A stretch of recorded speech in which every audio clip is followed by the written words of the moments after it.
Welcome back to the Weekly News Roundup. This is the Smart Tech Edition. These are recorded live Fridays, 9 p.m. Eastern Standard Time. If you missed the notification for that and you wanted to make sure you had it, go ahead and subscribe to the channel. Hit that bell notification. You can also follow us on Twitter, Gab, Minds, and on Mastodon. We're at switchedtolinux on Fastodon. So let's go ahead and dive on into the news. Always read the fine print, people. Always read the fine print. So GM has this thing called Super Cruise. That sounds terrifying to me. I don't know. What's worse, though? What's crazier? Super Cruise or autopilot? Autopilot's like, hey, this thing will drive itself. I mean, auto, self, drive, or pilot, drive, steer, manage. You would think that, Tesla would change its name after a while. But GM comes up with Super Cruise. It's basically like the hands-free driving system. Now, when you get a new GM car, you actually get this, but only for 3 years. After that, it's a subscription service. Who would you think it? You buy your car after 3 years, right about the time you're just getting that loan almost paid off.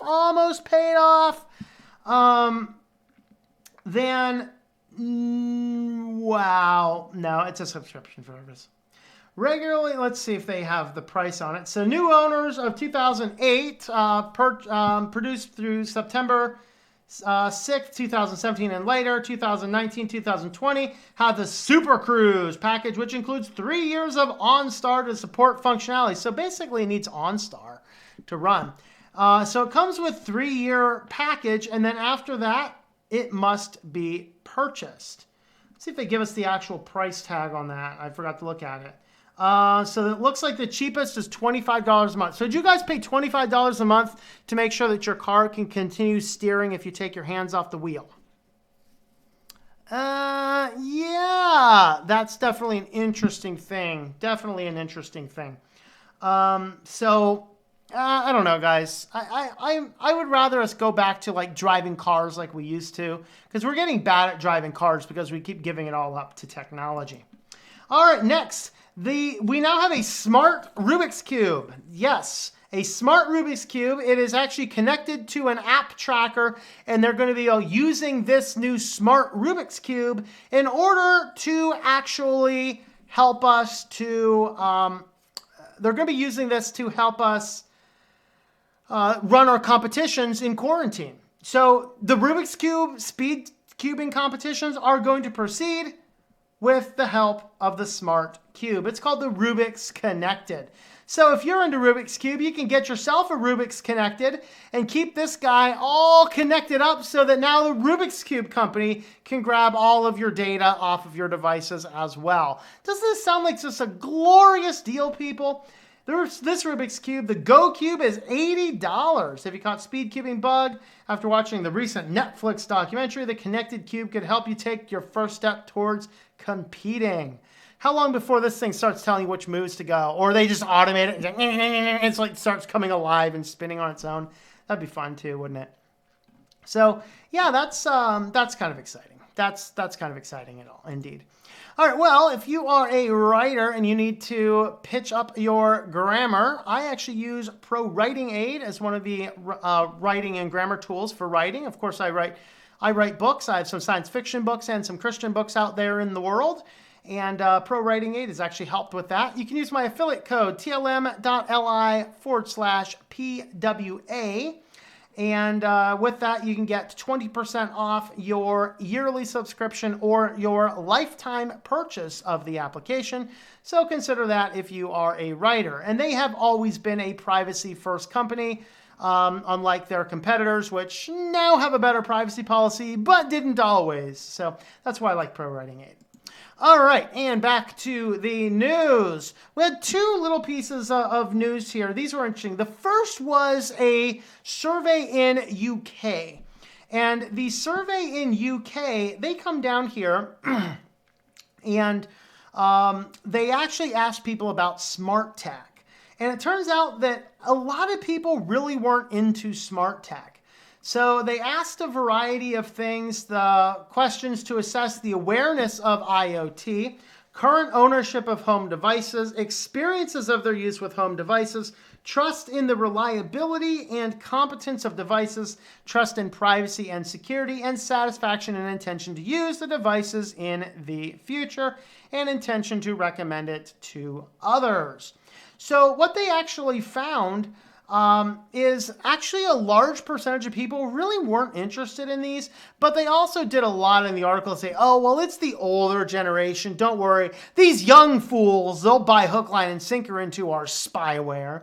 So it suggests that consumers had anxiety about the likelihood of security incident, as overall people tend to mildly agree that they are likely to risk privacy as well as security breach when using devices, smart home devices. In other words, they are unconvinced that their privacy and security will not be at risk when they use them. And it probably will be, by the way.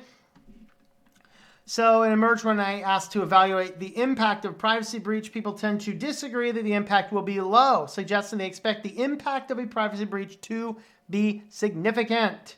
And I think that that is true. So other results, more females than males have adopted smart home devices. So you ladies, what are you doing? It's because the men are watching this channel more. You know, they're like, oh, let's go away those. That switchedtolinux guy talks about how crazy they are. All right, young people were the earliest adopters, and older people also adopted early, possibly as they have, however, older people also adopted early, possibly as they have more disposable income and less responsibilities. So youngest demographic and actually the oldest demographic. The middle group, yeah, they're like, not really. People 65 age and older are less willing to use the devices in case of unauthorized data collection compared to younger people, because younger people have to realize and recognize the danger of your data. Like, stop running around going, I got nothing to hide. Yeah, you do. And you're going to figure out when you've already given it all up. So older people are a little bit more, they realize the dangers. They realize the dangers. Indicating younger people are less aware of privacy breaches. Less well-educated people are the least interested in using smart devices in the future, and that these might constitute market segments that will be lost to smart home adoption. I think I heard thunder outside. That's loud. So if I disappear, that might be why.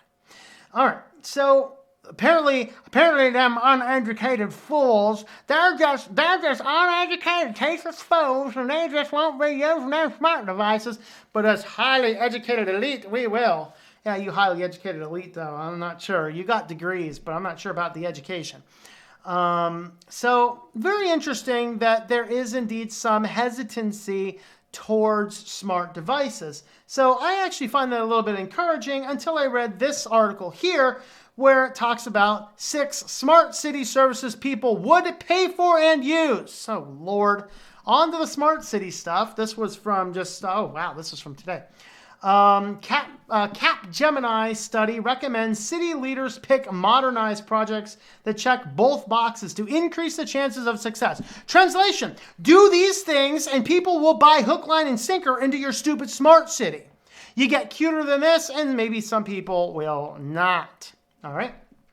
So many cities are still in the planning phases of the smart city journey, both residents and official, blah, blah, blah. Let's get into these services people pay for. These 6 services people said they will pay for and eagerly use, and I think that this makes me think that modern generations may very well be brain dead. Number 1, automated connectivity of buildings to emergency services. So, maybe, but still, I don't know. I'm on the fence on this one. Obviously, things like ADT can kind of do this already. Number 2, remote patient monitoring for older citizens. This one I'm not as on board with, because we're kind of seeing the consequences of this type of thing in quarantine Zoom world, where all these elderly people are not able to see their family, and then they don't understand why they can only look at their family through a TV screen. And I think that this is part of the problem of this. We need to have more contact with these folks.